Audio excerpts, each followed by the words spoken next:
from Abuja. It's all about the human struggle to raise the level of living. That's what it's all about. I'm Magnus Packel. This is Magnus Packel GVA. I appreciate you being a part of our show.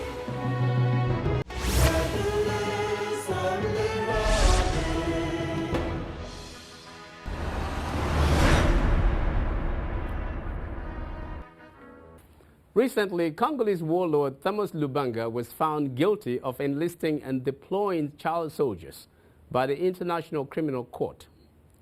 Prosecutors in the case said that an estimated 60,000 people died in the Ituri region of the eastern part of the Democratic Republic of the Congo during the 5-year ethnic conflict that thankfully ended in 2003. In the conflict, Lubanga gained the notoriety of using thousands of young children under the age of 15 to kill and maim, taking them from school where they could be prepared for leadership and development to the bush where they were taught lessons in rebellion and destruction. The contentious film Kony 2012, that is reported to have got more than 100 views in less than a week, shows highlights of Ugandan warlord Joseph Kony's atrocities and the claim that his Lord's Resistance Army, LRA, recruited 30,000 child soldiers. Reports also indicate that in Somalia, Al-Shabaab fighters abduct young girls and boys from their homes or schools, in some cases taking entire classes. Children are sent out to recruit other children, often having been lured to soccer fields. They are often taken to war after being mentally and physically abused. In 2004, a report said that up to a half of the world's child soldiers were in Africa, putting estimates at over 200,000, some as young as 7 years old. There was time all across Africa when if you did something wrong, people asked, where is he from? Our people don't behave like this. They would say that. Has urbanization destroyed that African thread in the fabric of our communities? I think what is gnawing at the fabric is poor community leadership. Human progress does not come carried on the wings of inevitability. It comes because people are committed to ensuring that it happens, even in the face of odds. In the end, any group that identifies itself in any kind of way must be able to organize itself, and hopefully for good. In view today, trading with the giant. But up next, our hidden economics for you. Why do women wear red lipstick? Stay with us.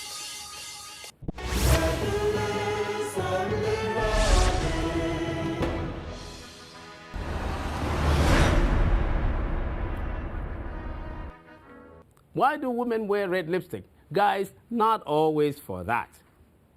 Women who use red lipstick well can add as much as $10,000 a year to their income. Although many women have broken the so-called glass ceiling and have become presidents, prime ministers, finance and foreign ministers, in general, there's still an unrighteous economy for women throughout much of the world, and especially in Africa, because there is an unjust repression of their participation and career rise. Women wear red lipstick to be noticed. Notice that guys also often wear a red tie to show importance. Women want to be noticed and taken seriously. Women are constantly fighting and struggling to show that they are as good as the next guy. In the unjust repression, much better women often get much less recognition and pay. Wearing red lipstick can get you the attention you want and cause people to find out more about you. But you have to get it right.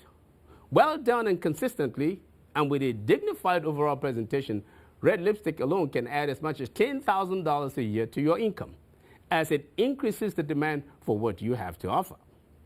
Now, women who are very successful already may not need the red lipstick that much. Also, some ladies do not like red lipstick and must use much effort to overcome the glass ceiling repression. Now, this may cost you as much as $5,000 a year. But for most ladies, keep that red lipstick close by. Good economics for you.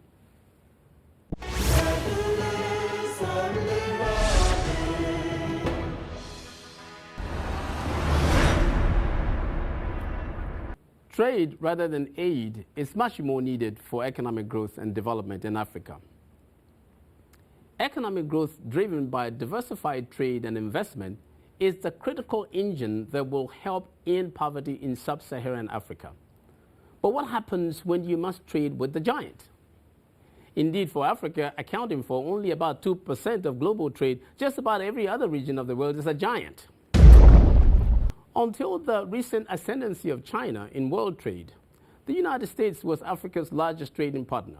China has been able to bring its influence into Africa, often acting as the leader of the developing world. Even so, Africa's trade with the United States continues to grow in size and importance. How can Africa be successful in trading with a giant like the United States?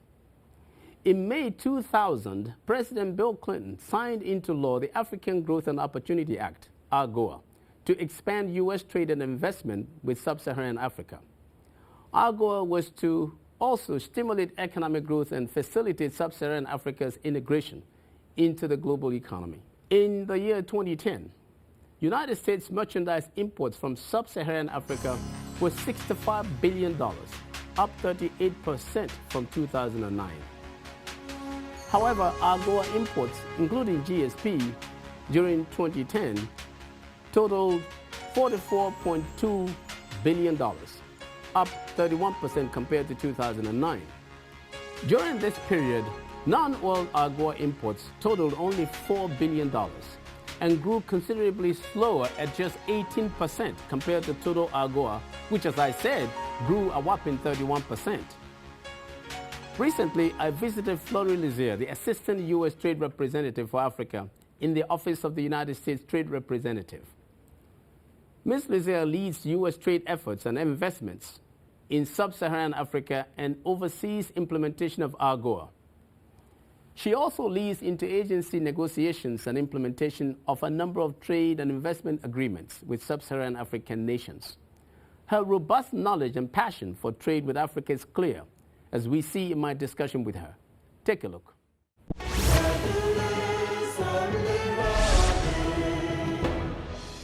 So we're going to be looking at some of the things that hinder trade in Africa and some of the things that are promoting trade, in Africa, particularly between the United States and Africa. So in that context, you're familiar with Africa. Why is there so much poverty in Africa, far as you are concerned? Well, I think in fairness, we have to look at what has happened historically there. And so we have the colonial history, and we don't have to spend a lot of time on that.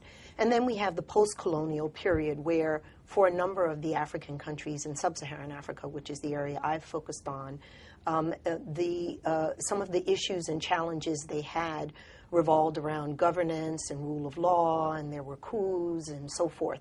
But today, I think that we are really seeing a very different path and a very different situation in Africa. First of all, a number of the countries have now been independent for about 50 years. Governance and democracy are improving on the continent. There are a number of really excellent leaders who are committed to making sure that there is greater participation and greater benefits to the African people in the economy. And in terms of trade, what we're seeing is that trade is increasing amongst the Africans themselves. The barriers to intra-African trade are declining.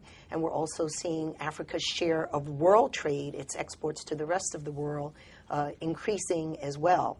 So we believe that even though there were a number of years historically that the Africans were not able to move forward on poverty alleviation and using trade as an engine and a strong tool for economic growth.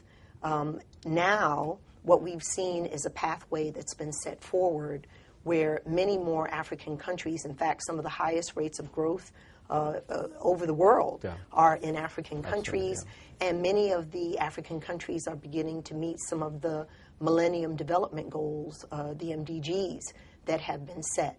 So, yes, there is still a lot of poverty today.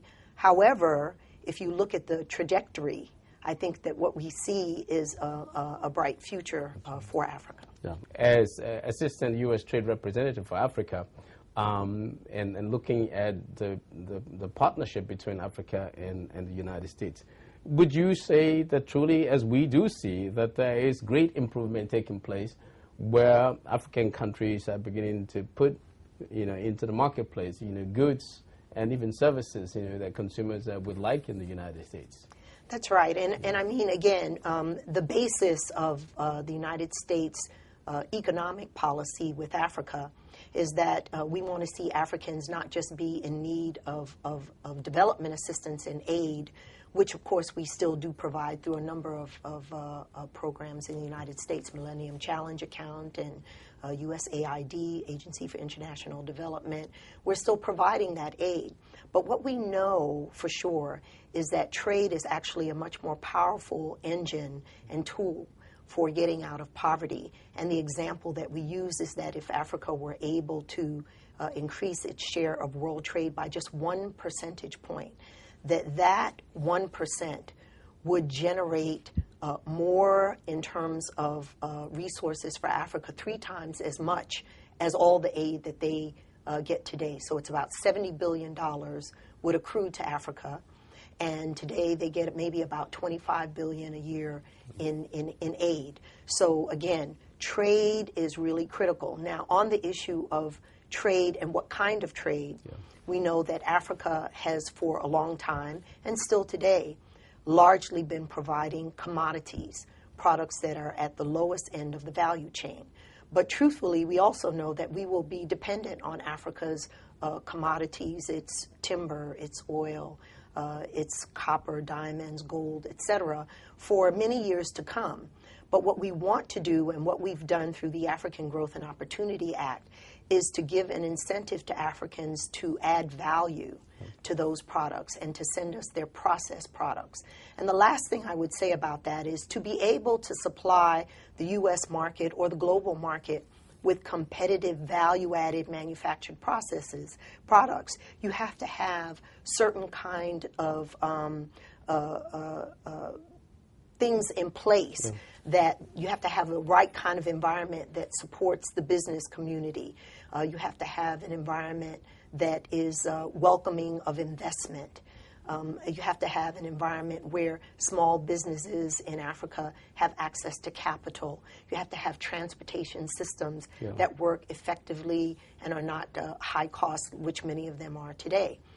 All of these things will allow Africa to be more competitive in the global trading system and to increase its share of global trade. And again, by doing so, Africa will have much more potential to meet the needs of its people and to bring up the level of living for many people on the continent. But the last I checked, you had, I think it was from 2010, you had about $44 billion of imports from Africa. Right. But 40 billion of that Right. was oil or Right. natural resources. Right. So you got only about 4 billion, Right. which is probably about a half of what comes out of the Philippines and about the same as what comes from Bangladesh.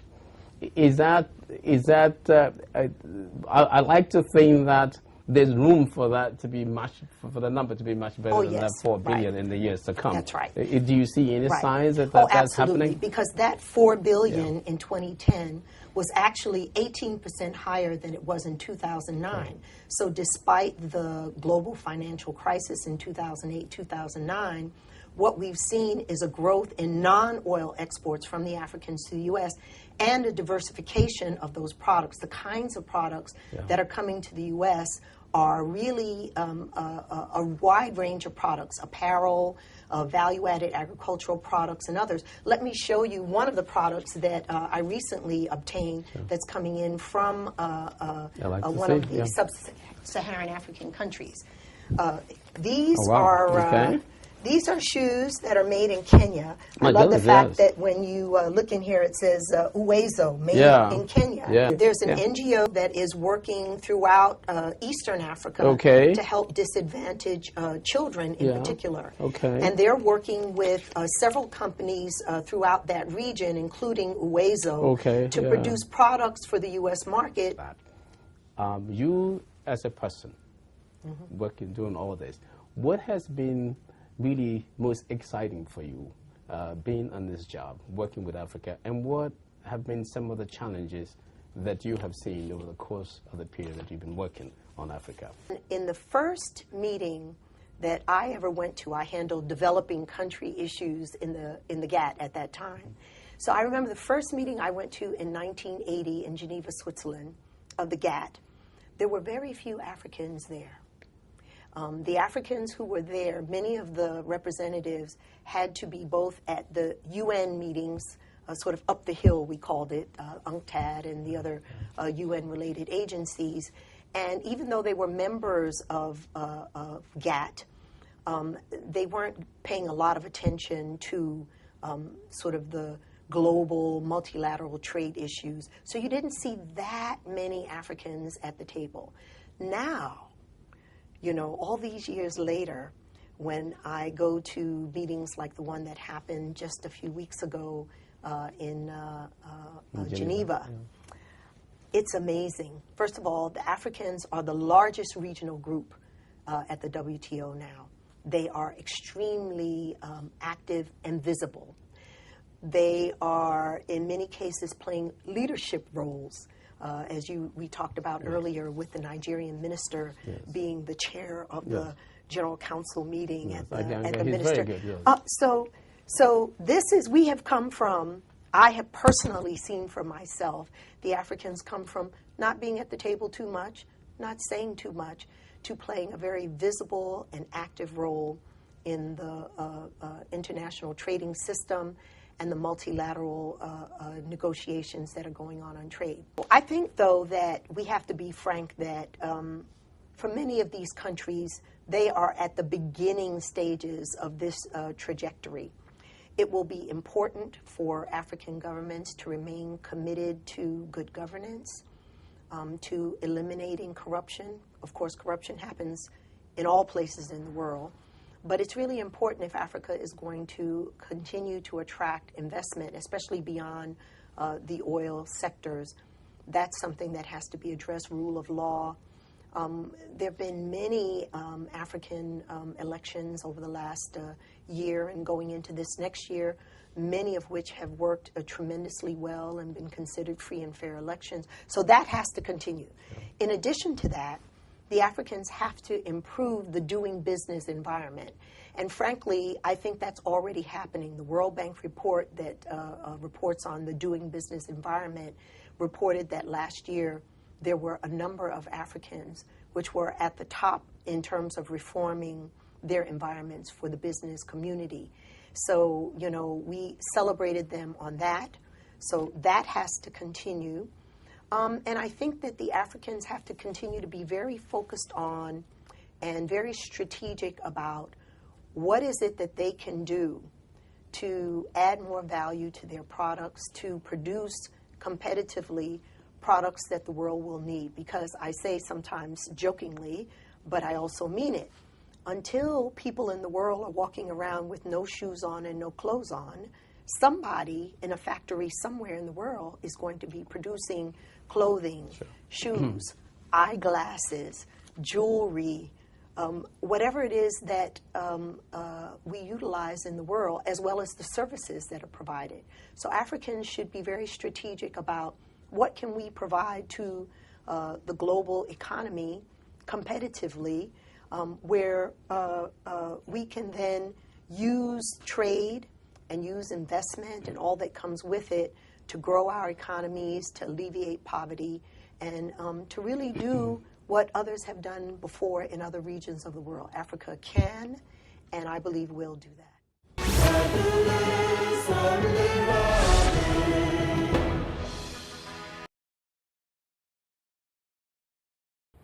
Africa's share of world exports dropped by nearly 2/3 in 3 decades, from 2.9% in 1976 to 0.9% in 2006. By 2009, Africa's share had climbed to around 2%. According to the World Bank, if Africa's share of world exports had stayed at its 1970 level, its export revenue would be approximately 10 times larger than its current value. What's worse is that sub-Saharan Africa's excessive dependence on trade in crude oil and mineral resources continues, while other regions have increased their share of non-oil exports over the last 2 decades. The fact is that unless African countries diversify their economies and expand their participation in international trade, long-term progress in economic growth and poverty reduction will continue to be terribly undermined. Indeed, broad-based economic diversification is needed to ensure mass participation in the economic development process. Without actively engaging the people, Africa may entrench an unrighteous economy that can bring calamitous results. In trading with the giant, Africa must recognize that the giant would rather trade with other giants. Water likes to find its level. People would also prefer to play with others their age and size. If the United States has set up a preferential system for Africa, why is Africa not aggressively taking advantage of it? The high cost of trade is also a major obstacle. Basically, high trade costs and interest rates, unreliability of electric supply and other infrastructure, and also in the transportation of goods, have a negative impact on prospects for expanding African trade, making producers in Africa less competitive.